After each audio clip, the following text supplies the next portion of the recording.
Jorge Luis Borges se pronuncia tempranamente sobre James Joyce, quien en 1922 ha publicado el Ulises, novela todavía no editada en español. Habrá que esperar más de 2 décadas para que el argentino José Salas Subirat dé a conocer en Buenos Aires una versión completa en castellano. En cuanto a Borges, arranca el ensayo titulado El Ulises de Joyce, incluido en Inquisiciones, de 1925. Soy el primer aventurero hispánico que ha arribado al libro de Joyce. Pero no es del todo cierto. Antonio Marichalar publica el artículo James Joyce en su laberinto en la edición 17 de la Revista de Occidente, en 1924. También traduce, del francés, algunos fragmentos. Título, el del español, al que Borges recurrirá en su conferencia sobre el irlandés para definir a su magna obra, como se verá más adelante.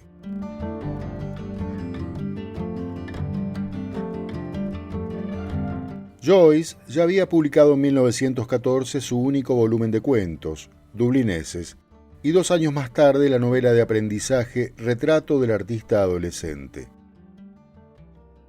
Pero la vasta Ulises fue la obra que llenó de fascinación a Borges, luego mostrando perplejidad ante Finnegan's Wake de 1939. De una u otra manera, siempre con contradicciones, nunca el argentino dejará de escribir o hablar sobre el autor nacido el 2 de febrero de 1882 en Dublín.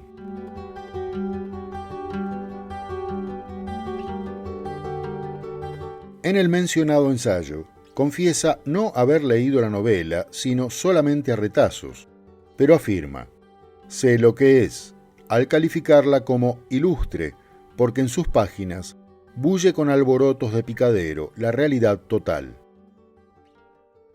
Joyce pinta una jornada contemporánea y agolpa en su decurso una variedad de episodios que son la equivalencia espiritual de los que informan la Odisea. Antecesores literarios no le encuentro ninguno, salvo el posible Dostoyevsky en las postrimerías de Crimen y Castigo, y eso quién sabe. Reverenciemos el provisorio milagro.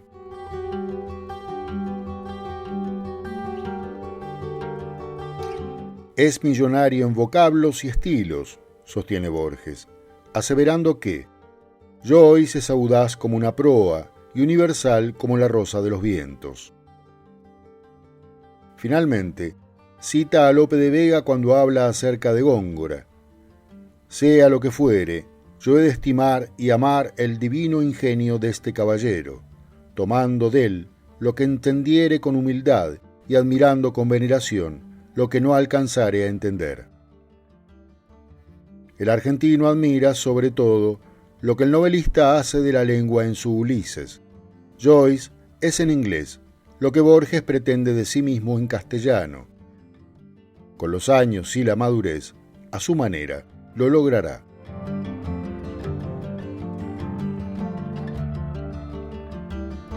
Le seguirán otros ensayos en libros y artículos en la prensa para ratificar la veneración borgiana por el autor del Ulises, a quien compara con Shakespeare. También su perplejidad tras la aparición del Finnegan's Wake. Verbalmente, es quizá el mejor. En Ulises hay frases, hay párrafos, que no son inferiores a Shakespeare o a Sir Thomas Browne. En el propio Finnegan's Wake hay algunas frases memorables. Escribe en 1939. Sin embargo, en este libro la eficacia es una excepción, tratándose de una concatenación de retruécanos cometidos en un inglés onírico, y que es difícil no calificar de frustrados e incompetentes.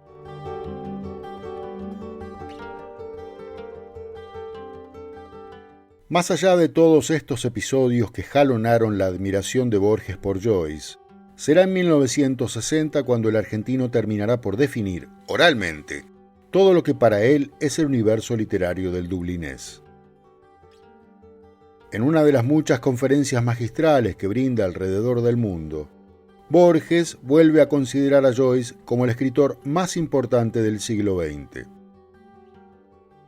es en la Universidad Nacional de La Plata, donde asegura: si tuviera que perderse todo lo que se llama literatura moderna y hubiera que salvar 2 libros, y esos 2 libros los hubiera que elegir, digamos, en todo el mundo, serían en primer término el Ulises y luego el Finnegans Wake.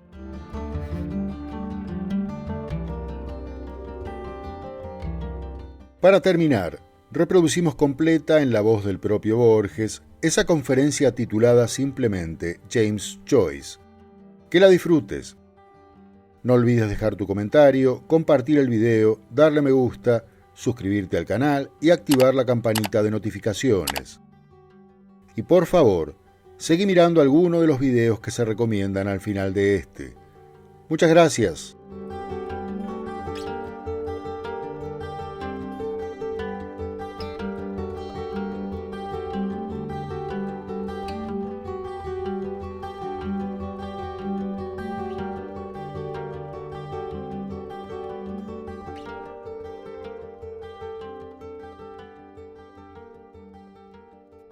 Señoras, señores, el sociólogo norteamericano de ascendencia sueca, Thorstein Veblen, escribió un trabajo sobre la preponderancia de los judíos dentro de la cultura occidental. Ahora, esta preponderancia o primacía puede demostrarse estadísticamente y Thorstein Veblen quiso indagar sus causas. Rechazó en primer término lo étnico, no creyó, negó que hubiera una superioridad o una peculiaridad en la estirpe judía. Señaló además que los judíos están muy mezclados, que quizá no puede hablarse de judíos puros, y encontró la razón de este fenómeno en el hecho de que los judíos, dentro de la cultura occidental, están manejando una cultura que no es la suya, es decir, hacia la cual no deben ninguna lealtad y dentro de la cual pueden obrar sin supersticiones y muchas veces de un modo revolucionario. Ahora vayamos a un problema análogo que es el que nos interesa hoy. El caso de Irlanda, el caso de los irlandeses dentro de la cultura británica y dentro de la cultura occidental. Bueno, en el siglo XIX se insistió en la diferencia entre la raza sajona y la raza celta. Hay una novela de Meredith titulada The Celt o The Saxon, pero luego, ahondando en el asunto, se ha visto que no se trata de una diferencia racial. En el siglo XIX se creía que todos los ingleses eran de ascendencia sajona, que ser irlandés significaba tener sangre celta. Ahora se piensa que ingleses e irlandeses son racialmente heterogéneos y es natural que sea así. Pensemos que hubo en Inglaterra una población celta que luego la invadieron los romanos, que luego la invadieron los sajones, anglos y jutos. Estos últimos venían de Dinamarca. Luego tenemos las invasiones danesas, luego la invasión normanda de escandinavos ganados para la cultura francesa. Bueno, ya vemos que Inglaterra es bastante heterogénea. Y en cuanto a Irlanda, bastaría detenernos en algunos de los grandes nombres irlandeses para ver que muchos proceden de estirpe inglesa, de modo que no bastaría la teoría de la raza celta para explicar estas cosas. Ahora, lo que sí es indudable es que Irlanda ha dado al mundo una cifra, un número de nombres famosos, una cifra que no guarda relación con el hecho de que Irlanda es un país pequeño, pobre, no demasiado poblado. Sin embargo, tenemos, digamos, ya en el siglo IX, tenemos al famoso místico Juan Escoto, Erígena, y luego, bueno, no pretendo agotar el catálogo de nombres ilustres irlandeses, diré los que van acumulándose, los que se presentan a mi memoria.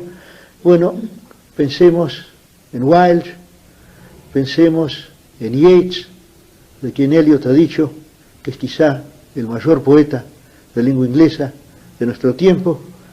Pensemos en George Moore, pensemos en Bernard Shaw, pensemos en Sheridan, pensemos en otro campo, en el duque de Wellington. Bueno, es decir, abundan los nombres ilustres. Y luego pensemos también en James Joyce. Ahora, yo creo que la teoría, que la conjetura de Veblen podría aplicarse a los irlandeses, más allá de todo carácter racial.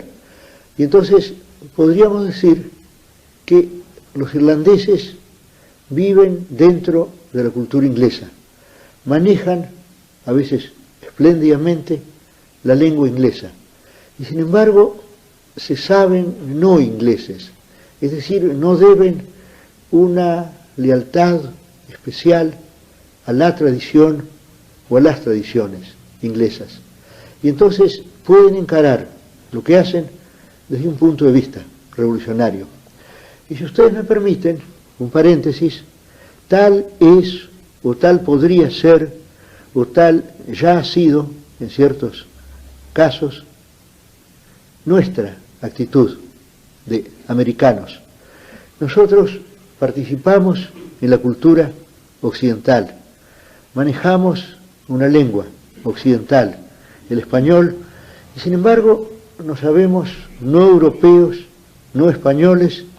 En todo caso, nuestra historia parte de la decisión de no ser españoles, y quizá a ello se deba que la máxima revolución de las literaturas de lengua hispánica surja primero en América y luego llegue a España.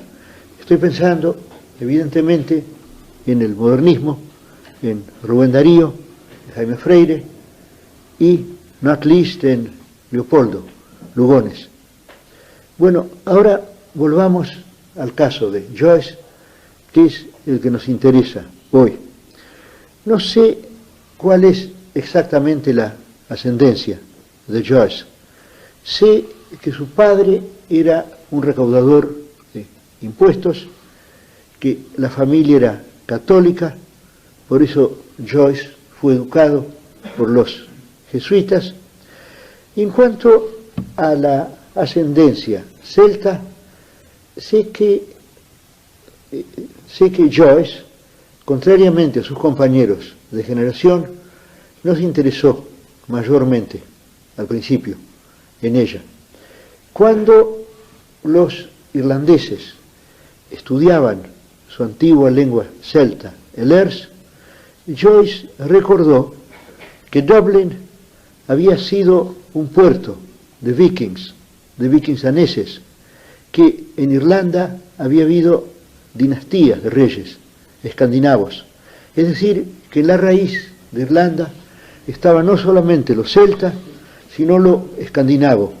Y Joyce estudió noruego y le escribió en noruego una larga carta a aquel gran dramaturgo que otro irlandés, Bernard Shaw, estaba imponiendo a la atención de Inglaterra, a Henrik Ibsen.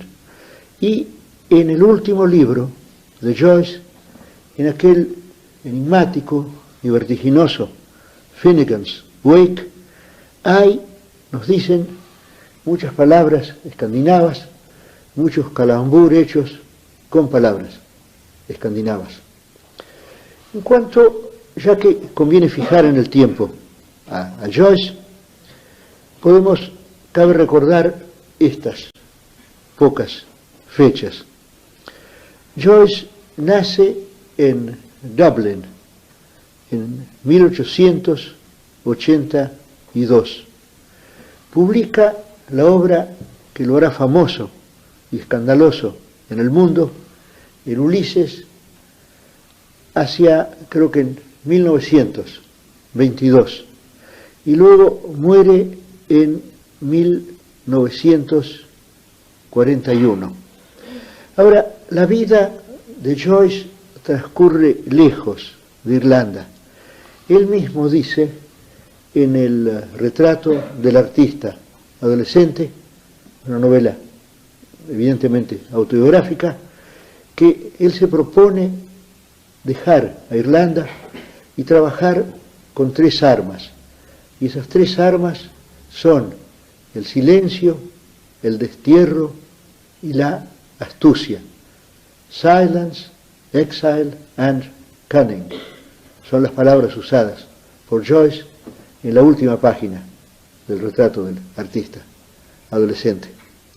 Ahora, la obra de Joyce es una obra que, más allá de nuestras preferencias o aversiones, es muy importante para nuestro tiempo. Yo participé alguna vez en el movimiento que se llamó ultraísta. Yo creí en la posible renovación de las letras, y si yo tuviera que señalar una obra que representara de un modo magnífico todo lo que llamamos y lo que aún ahora sigue llamándose moderno, esa obra sería indudablemente la obra de Joyce. Es decir, hay en el mundo centenares, miles de muchachos jóvenes que están ensayando una obra que corresponde a lo que Guillaume Apollinaire llamó la aventura, oponiéndose al orden. Pues bien, el símbolo de esa aventura, de nuestra aventura, el mejor símbolo es notoriamente la obra de James Joyce. Quiero decir que si tuviera que perderse todo lo que se llama literatura moderna y hubiera que salvar 2 libros, esos 2 libros que podríamos elegir, digamos, en todo el mundo, serían, en primer término, el Ulises y luego el Finnegan's Wake de Joyce. Quiero decir que hay una suerte de aventura, una aventura que emprenden los jóvenes en todo el mundo, y el mejor espejo de esa aventura es la obra de Joyce. Bueno, Joyce, desde luego, siempre se sabe irlandés, se siente profundamente irlandés. Esto es una pasión para él. Y quizá más que irlandés, Dubliner, hombre de Dublín. Ahora, cuando Joyce se hace famoso, vuelve por unos días a Irlanda y luego vuelve a París y vuelve a Zúrich, donde muere quebrantado por una larga y terca labor y ya ciego en 1941. Ahora, Martínez Estrada ha dicho que William Henry Hudson pudo dejar la República Argentina siendo joven y no volvió nunca a ella porque la llevaba consigo. No necesitaba volver. Su memoria era tan vívida como la intuición, digamos, sensible de las cosas. Y lo mismo podríamos decir de Joyce. Joyce se llevó a Irlanda, a su Irlanda, consigo. Además, ella dijo que el destierro era un arma. Es decir, quizá para que él escribiera esos dos libros tan profundamente irlandeses, el Ulises y Finnegan's Wake, fue necesaria la nostalgia, fue necesario el estímulo y el acicate de la nostalgia. Y esto Joyce lo supo, ya que escribió aquello, The Silence, Exile and Cunning. Bueno, Joyce empieza escribiendo un libro de cuentos cortos, Dubliners. Luego hay una pieza de teatro suya que se llama significativamente Exiles. Todas estas obras se las lee ahora porque reflejan, porque sobre ellas cae la gloria de Ulises. Si no, serían merecidamente, me parece, olvidadas. Y luego tenemos la novela, El retrato del artista, adolescente, el libro más accesible de Joyce. Y luego tenemos este libro de cuentos, Dubliners. Me parece que Joyce se propuso agregar un cuento a la serie. Pero antes a Joyce le habían interesado profundamente la evolución literaria europea. Es decir, Joyce estudió profundamente las dos grandes corrientes francesas de la época. El naturalismo, cuyo nombre máximo o más famoso es el de Zola, y el simbolismo. El simbolismo produjo en Irlanda un gran poeta, como sabemos, el poeta Yeats. Se trata de dos escuelas opuestas. En Francia los simbolistas fueron enemigos de los naturalistas, pero a Joyce las dos le interesaron. Y vamos a encararlas ahora, ya que esto es necesario para la comprensión de la obra de Joyce. Veamos en primer término el naturalismo.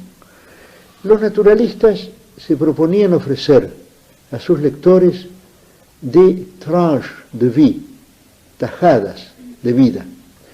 Hay una frase que corre también por aquella época, y esa frase es transcripción de la realidad.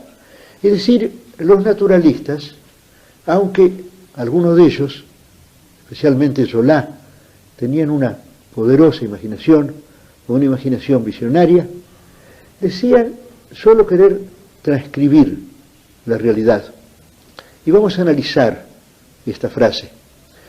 Desde luego, solo se transcribe lo oral, solo se transcribe lo que está escrito o lo que se dice, transcripción.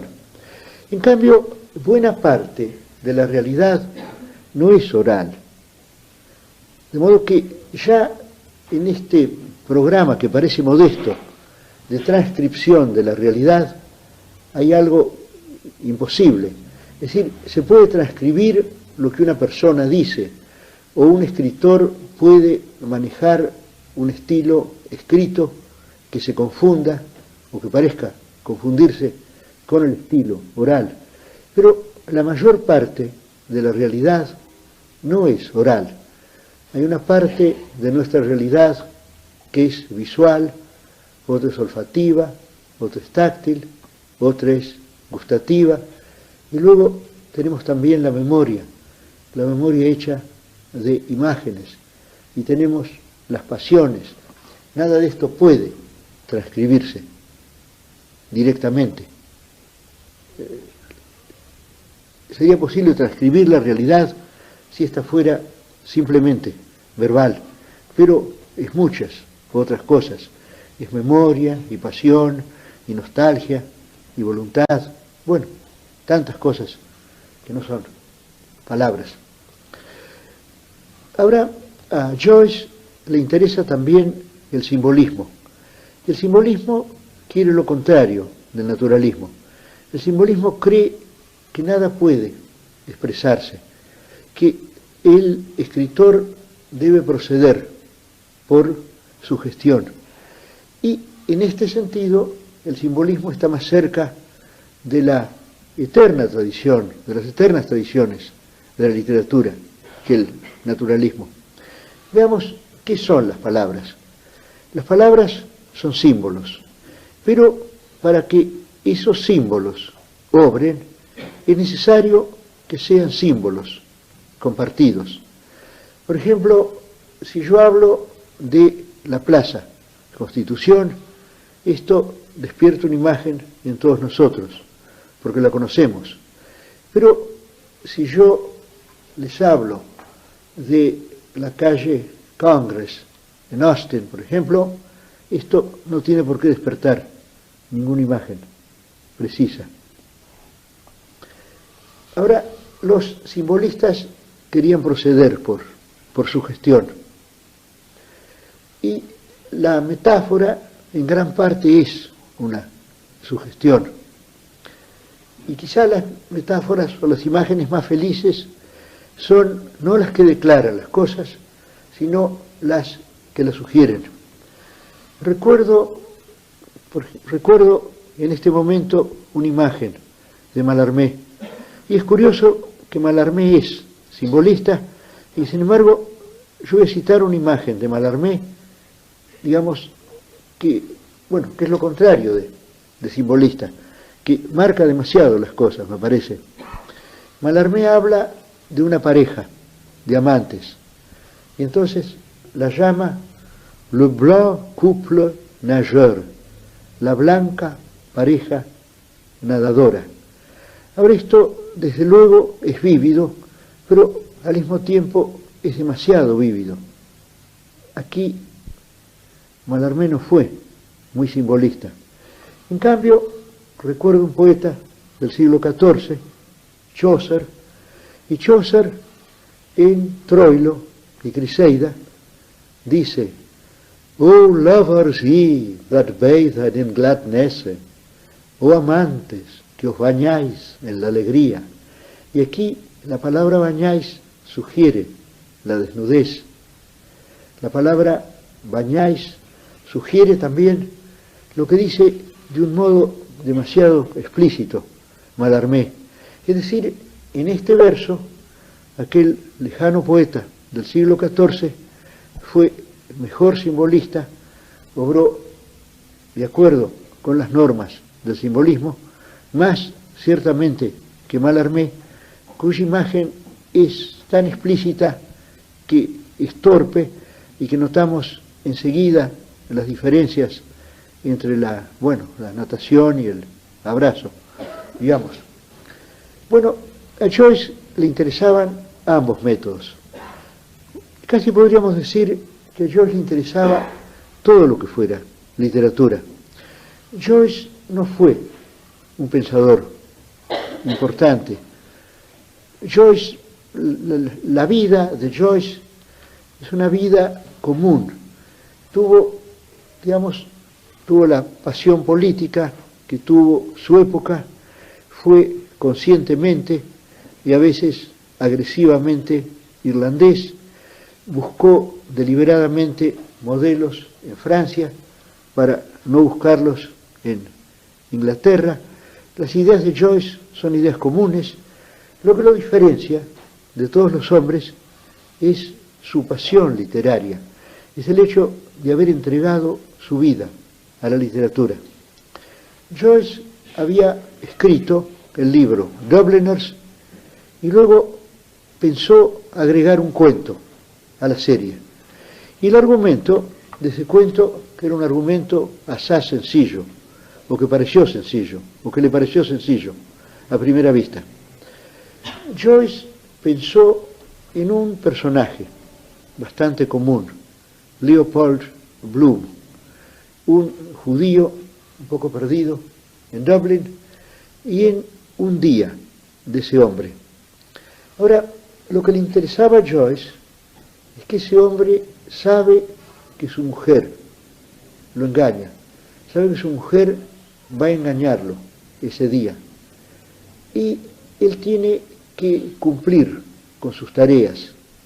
Es un hombre de negocios, y entonces él recorre la ciudad de Dublín, conversa con diversas personas, se olvida a veces de esa preocupación, pero naturalmente esta idea de que su mujer va a engañarlo, él sabe la hora y el lugar, está persiguiéndolo y proyecta una suerte de sombra sobre él, y luego él vuelve a su casa, él sabe lo que ha ocurrido y se duerme. Y ahora Joyce pensó dedicar un cuento a este día de fracaso, de soledad, de, digamos, este día de un hombre que está viviendo un destino trágico, pero que no quiere confesárselo, que trata de vivir con indiferencia ese día. Entonces Joyce se dijo, voy a escribir un cuento en el cual esté ese día de Leopold Bloom, desde el momento en que se despierta hasta el momento en la alta noche en que lo rinde el sueño. Y luego Joyce se puso a mirar ese día y le sucedió entonces lo que le ocurrió a aquel griego remoto, Zenón de Lea, que se preguntó el problema de un móvil que tiene que partir de aquí y tiene que llegar hasta este otro extremo del pupitre. Entonces Zenón de Lea se dijo, bueno, antes tiene que pasar por este punto intermedio, pero antes de pasar por este punto intermedio tiene que pasar por este, antes por este, y así hasta lo infinito. Es decir, Zenón de Lea vio en una extensión, en cualquier extensión, el infinito. Y lo mismo le pasó a Joyce. Podemos pensar en Joyce inclinándose sobre ese día de Leopold Bloom y viendo que ese día, para ser registrado fielmente, contenía miles de cosas. Pensemos en el número de percepciones visuales que nos acompañan desde el despertar hasta el momento de dormir. Son ciertamente miles. Pensemos en las percepciones táctiles, en las percepciones gustativas. Pensemos simplemente lo que significa atravesar una calle o entrar en una habitación o encontrarnos con una persona y reconocerla. Pensemos en el contexto de memorias que traen nuestros actos. Yo, por ejemplo, al venir hoy a La Plata, he pensado en las muchas veces que he venido, he pensado, y acaso momentáneamente, y sin proponérmelo, he pensado en amigos míos que han muerto, he pensado en López Merino, luego he recordado versos de Almafuerte, bueno, todo lo que cabe en un día. Y entonces Joyce comprendió que si él quería cumplir con ese programa, al parecer modesto, de redactar un día humano, tendría que escribir un libro casi infinito. Y Joyce dedicó muchos años en París, en Trieste y en la ciudad de Zúrich, en Suiza, donde moriría, a la redacción de este libro. Ahora, entre los personajes tradicionales, había uno que siempre había atraído a Joyce, y ese personaje era Ulises. Joyce lo comparó con otros personajes que viven en la memoria y la imaginación de los hombres, con Fausto, con Don Juan, con Hércules, y todos ellos le parecieron mucho menos significativos que Ulises. Y pensó que en aquel relato de un modesto comerciante judeo irlandés podría cifrarse de algún modo la aventura de Ulises. Creo que Blake dice que todo sucede en los 60 latidos de un minuto. Blake, en su lenguaje metafórico, habla de los alcázares de plata y de oro que hay en cada minuto humano. Y Joyce pensó algo parecido. Pensó que toda la empresa de Ulises, su nostalgia, su deseo de volver a Ítaca, que todo esto podía estar en el día único de Leopold Bloom. Leopold Bloom también quiere volver a su Ítaca, a su casa, y desea y teme encontrarse con una Penélope que no le ha sido fiel. Ahora, como Joyce había estudiado todas las técnicas literarias y no estaba enteramente satisfecho con ninguna de ellas, Joyce se propuso ensayarlas y agotarlas en el Ulises. Y tomó como esquema la Odisea. Es decir, cada capítulo del Ulises de Joyce corresponde a uno de los cantos, a una de las rapsodias de la Odisea. Y además, Joyce buscó otras analogías. Por ejemplo, cada capítulo está dedicado a un órgano del cuerpo humano. En cada capítulo prima un color. Cada capítulo sigue una técnica literaria distinta. Ahora, hay quienes han visto el mérito o una de las virtudes del Ulises en esta técnica. Yo creo que no hay mayor mérito. Creo que Joyce lo hizo simplemente, digamos, para darse ánimo, para seguir escribiendo. Y creo que esta es, en general, la función de todos los argumentos y de todos los esquemas. Lo que importa es la obra. Ahora el esquema, el argumento, tiene la virtud de persuadir al autor de que ya tiene algo. Es decir, Joyce, para emprender esa tarea gigantesca del Ulises, tenía que pensar que toda ella estaba prefigurada en la Odisea. O mejor dicho, tenía que pensar que su labor consistía en adecuar a la realidad de Dublín a principios de siglo todas las aventuras que corre Ulises en el Mediterráneo, todas las aventuras fantásticas, con hechiceros, con cíclopes, con guerreros, con dioses. Creo que esto le sirvió simplemente como una ayuda, o como una supuesta ayuda a Joyce. Ahora, si a ustedes les interesa toda esta especie de andamiaje del Ulises, todo ello está en un libro oficioso, diremos, publicado por Stuart Gilbert, que fue secretario de Joyce. Ahí tenemos analizado capítulo por capítulo el Ulises de Joyce. Ahí tenemos las diversas correspondencias homéricas. Ahí vemos que en tal capítulo predomina el color rojo, que en ese capítulo casi todas las metáforas están tomadas de la circulación, que en tal otro capítulo predomina el aire, que en ese capítulo las metáforas están tomadas de la respiración, que en tal capítulo predomina lo digestivo, en otro lo generativo, etc.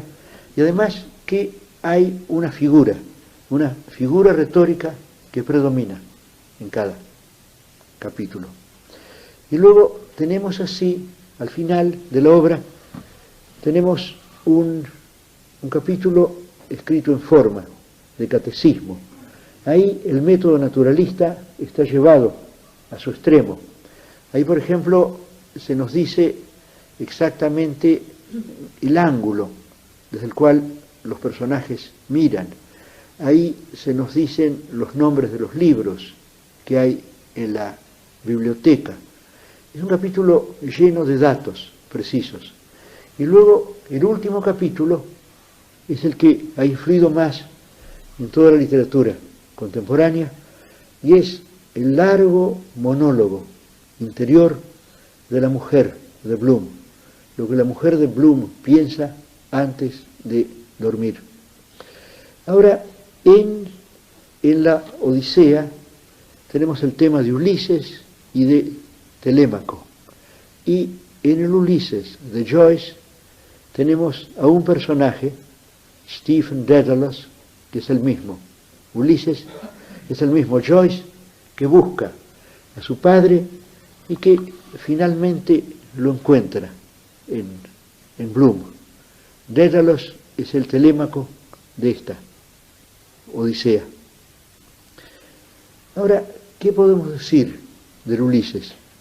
Es desde luego una de las obras más extrañas de nuestro tiempo, pero esto lo apunta Sampson en su Historia de la Literatura Inglesa, tiene el defecto capital de ser ilegible, no puede leerse desde el principio hasta el fin. En cambio, abunda en frases felices, porque el talento de Joyce fue, me parece, un talento ante todo verbal. Esto lo veremos en algunos poemas que escucharemos dentro de poco. Ahora, él escribe este libro que pretende seguir a la realidad. Ahora, yo creo que no la sigue exactamente, porque no creo que las palabras puedan seguir la realidad. Y Joyce debió sentir que no había cumplido su empresa, porque poco después empezó a escribir el otro libro, un libro que es al Ulises lo que el Ulises es a todos los demás libros, el Finnegan's Wake. Quiero decir que Ulises es más complejo que cualquier otra obra literaria. Y sin embargo, el Ulises es límpido si lo comparamos con Finnegan's Wake. Ulises dura un día. Esto quiere decir que corresponde al pensamiento de la vigilia. Y Finnegan's Wake dura una noche. Esto quiere decir que corresponde al pensamiento simbólico, a los sueños de la noche. Ahora, Jung habla de de lo subconsciente colectivo.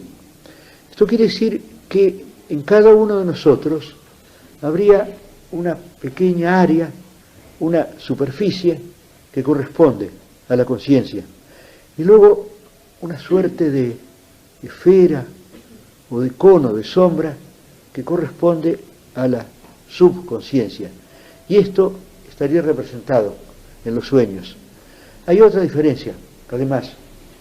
Hay psicólogos que dicen que nosotros vivimos sucesivamente, es decir, en toda nuestra vida consciente hay un antes, un mientras, un después. También los psicólogos se han preguntado qué cosa es el presente. El filósofo inglés Bradley dice que el presente es aquel momento en que el futuro se vuelve pasado. Es decir, nosotros no viviríamos siguiendo la corriente del tiempo, sino que iríamos avanzando contra la corriente del tiempo. Nosotros iríamos hacia el manantial del tiempo que estaría en el porvenir. Esto es lo que Unamuno ha dicho en Nocturno el río de las horas fluye desde su manantial, que es el futuro eterno. Bueno, lo mismo que dice Bradley. El tiempo vendría desde el futuro hacia nosotros y nosotros avanzaríamos cara al futuro. Bueno, según algunos psicólogos, recuerdo ahora el libro de Dunn, An Experiment with Time, un experimento con el tiempo, nosotros no soñamos sucesivamente. Según Dunn, nosotros al soñar abarcaríamos una zona de tiempo hecha, digamos, de pasado inmediato y de porvenir inmediato. Quiero decir que nosotros esta noche soñaremos con el día de hoy y con el día de mañana. Y todo esto lo dominaremos, se trataría de una pequeña eternidad personal desde una altura. Pero luego, como estamos acostumbrados a vivir sucesivamente, al despertar recordamos sucesivamente lo que hemos soñado, aunque quizá el sueño fue simultáneo. Por ejemplo, al leer, nuestros ojos están acostumbrados a recorrer la página de izquierda a derecha. Una de las dificultades para aprender lenguas semíticas es que debemos desandar ese camino. Ahora, según ciertos psicólogos, nosotros soñamos simultáneamente, aunque luego al armar el sueño, al recordarlo, le damos un carácter sucesivo. Entonces Joyce se propuso escribir un libro cuyo protagonista fuera un tabernero de Dublín, pero ese tabernero estaría presentado en sus sueños, no en la vigilia. Y entonces el libro de Joyce, el Finnegan's Wake, sería un libro simultáneo. Ahora, naturalmente, nosotros no podemos leerlo simultáneamente. Nosotros estamos condenados a leerlo sucesivamente. Leemos en primer término la página 1, la 2, la 3, salvo que nunca llegamos a la página 3 porque hemos quedado en la primera página, generalmente, dada la dificultad del texto. Ahora, Joyce dijo que este libro debía leerse y que luego uno podría verlo simultáneamente. Ahora, no sé si la atención humana es capaz de todo esto. Ahora, Joyce, ya que se movía en el mundo de los sueños, en un mundo de sugestiones infinitas, en un mundo que según él comprende también lo inconsciente, Joyce no pudo contentarse con el lenguaje común.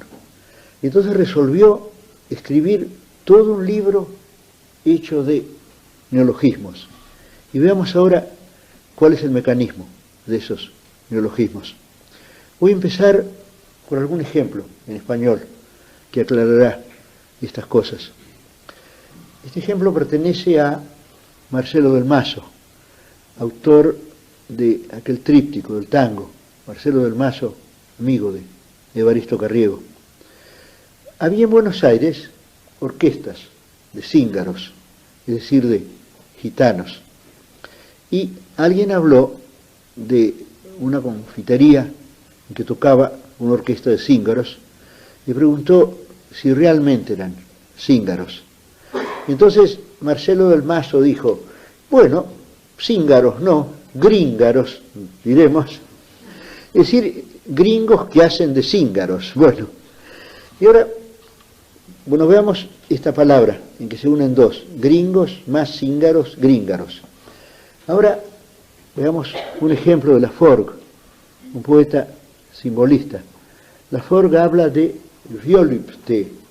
En volupté tenemos la idea de voluptuosidad, volupté y de violación. Está dado en una sola palabra. Y hay otro ejemplo, una negación de la eternidad, una broma hecha a la eternidad por Jules Laforgue. Laforgue habla no de eternité, sino de eternulité, la eternulidad, ¿no? En que se niegan las dos cosas. Ahora, Joyce concibió el propósito, y desgraciadamente lo llevó a cabo, de escribir un libro de 300 páginas, en el cual todos los sustantivos, todos los adjetivos y todos los verbos vienen a ser así centauros de dos palabras. Por ejemplo, en inglés tenemos la palabra noise, ruido, la palabra voice, voz. Entonces, él dice voice porque se unen para unir la idea de ruido y de voz. O si no, en inglés tenemos the English language. Pero también hay la palabra jingle, sonsonete, y jangle, que es, por ejemplo, hacer sonar unas llaves o unos metales. Entonces Joyce, en lugar de English language, habla de jinglish, janglage. Bueno, ahora, y luego a veces los efectos son muy curiosos. Por ejemplo, habla de glitter gates of elfin-bone. Bueno, glitter es brillo. Glitter gates nos da en una sola palabra la imagen de puertas resplandecientes. Y ahora veamos lo de elfin-bone. En alemán hay la palabra Elfenbein, que significa marfil.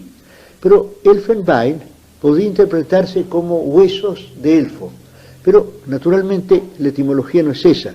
La etimología es de Elefantenbein, hueso de elefante, por el marfil de los colmillos. Y Joyce toma esa palabra, la traduce y nos da Elfin-bone. En lugar de marfil, hueso de elfo, como si los esqueletos de los elfos fueran de marfil. Y ahora voy a recordar otro ejemplo. Habla de, digamos, la idea de comparar la noche con un río. No es una idea mayormente original.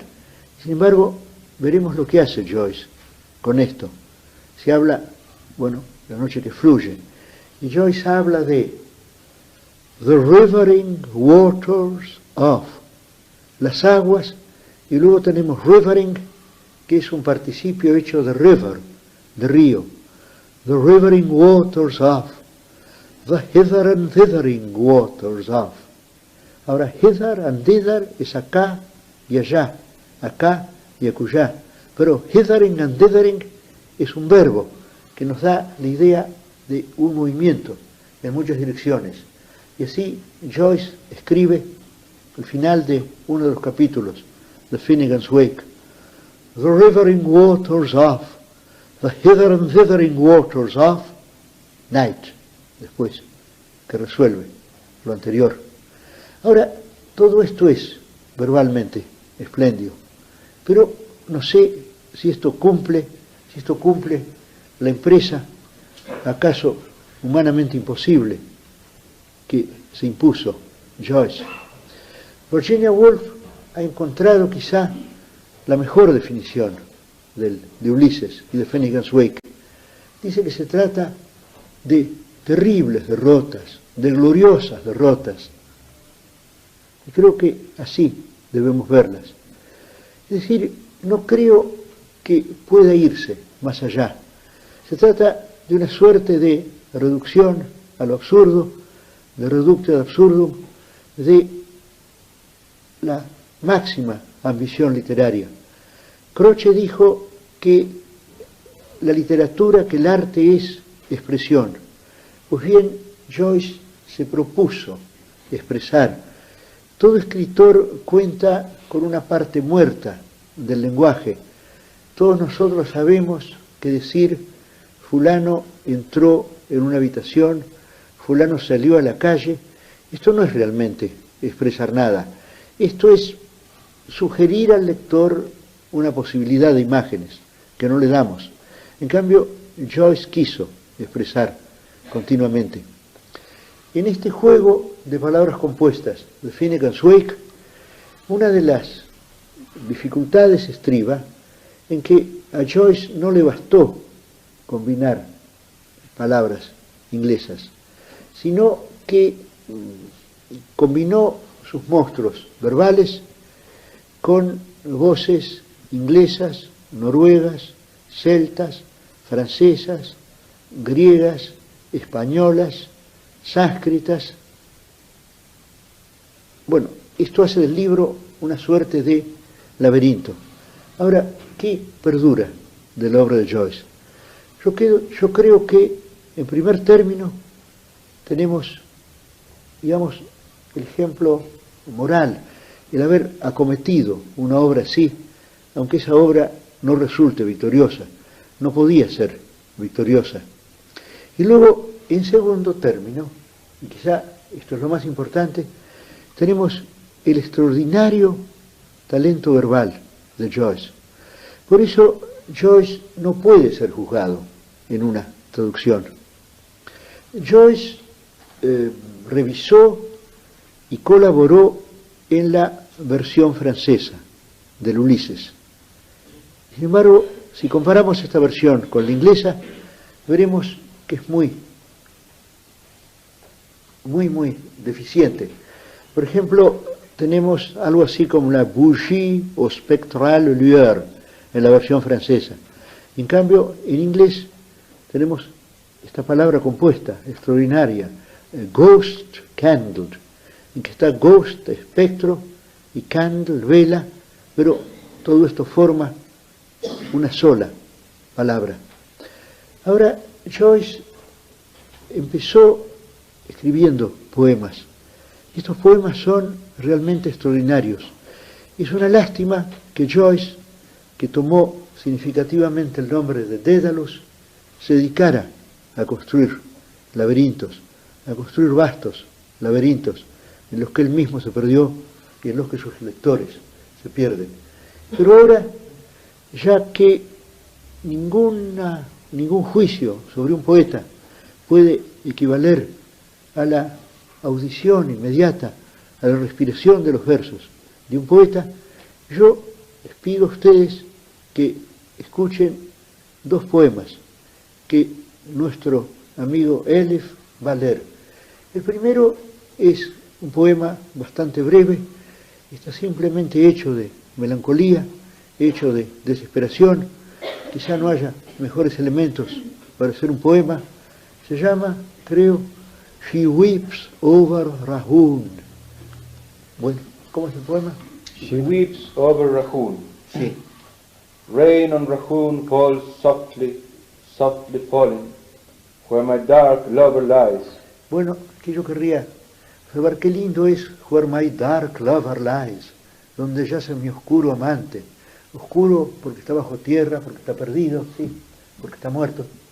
Sad is his voice that calls me, sadly calling at grey moonrise. Moonrise en lugar de sunrise, moonrise, sí. Love, Sí, y el gris que está en todo el poema, como van a ver ustedes. love, hear thou how soft, how sad his voice is ever calling, ever unanswered, that the dark rain falling then as now. Dark to our hearts, O love, shall lie uncold as his sad heart has lain under the moon-grey nettles, the black mould and muttering rain. Y susurrante lluvia, y balbuceante lluvia. Ahora el otro poema que como invención, porque este es simplemente extraordinario, me parece, como sonido, como música verbal, aunque desde luego ya es mucho que un poema tenga esa música verbal. Y ahora vamos a ver el otro poema, que es el de la visión, ¿no? Exacto. Sí. I hear an army charging upon the land, and the thunder of horses plunging foam about their knees. Arrogant in black armor behind them stand, disdaining the reins, with fluttering whips the charioteers. They cry unto the night their battle name. Este verso es uno de los más extraordinarios, me parece. They cry unto the night their battle name. Y la fuerza que tienen estas palabras compuestas. Their battle name, sí. They cry unto the night their battle name. I moan in sleep when I hear afar their whirling laughter. They cleave the gloom of dreams, a blinding flame. Claro, están hendiendo la penumbra de los sueños. Cleave the gloom of dreams, sí. Plunging upon the heart as upon an anvil. They come shaking in triumph the long green hair. They come out of the sea and run shouting by the shore. My heart, have you no wisdom thus to despair? My love, my love, my love, why have you left me alone? Bueno, muchísimas gracias. Ahora yo querría agregar algunas palabras sobre este poema que ha leído nuestro amigo con buena pasión irlandesa, ¿no? Bueno, este poema empieza siendo un sueño. El poeta sueña o tiene una visión de ejércitos que son homéricos o celtas, o mejor dicho, ambas cosas a la vez, que surgen del mar. I hear an army charging upon the land. Estos son ejércitos muy antiguos porque se trata de guerreros que están en carros de batalla. Y entonces ellos gritan a la noche sus nombres de batalla y llenan la tierra. Y se trata de ejércitos de dioses, de divinidades homéricas o celtas. Surgen desde el fondo del mar y llenan la tierra, agitan su larga cabellera verde, para que entendamos que son divinidades marítimas, y luego golpean sobre el corazón a Soponan Almen, como sobre un yunque. Y luego debemos entender que en lo que corresponde a los dos últimos versos, el poeta se despierta. Y entonces vemos que todo este esplendor y todo este horror de ejércitos que surgen del mar y que invaden la tierra y que gritan sus nombres de batalla y que el poeta compara con una llama que lo deja ciego, son simplemente una especie de vasta metáfora de la desolación en que lo ha dejado una mujer que no lo quiere. Es decir, todo el principio del poema está lleno del tumulto visionario de estos ejércitos.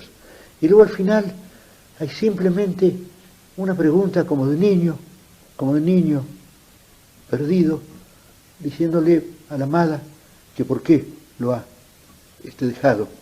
Esto es lo que yo quería decir.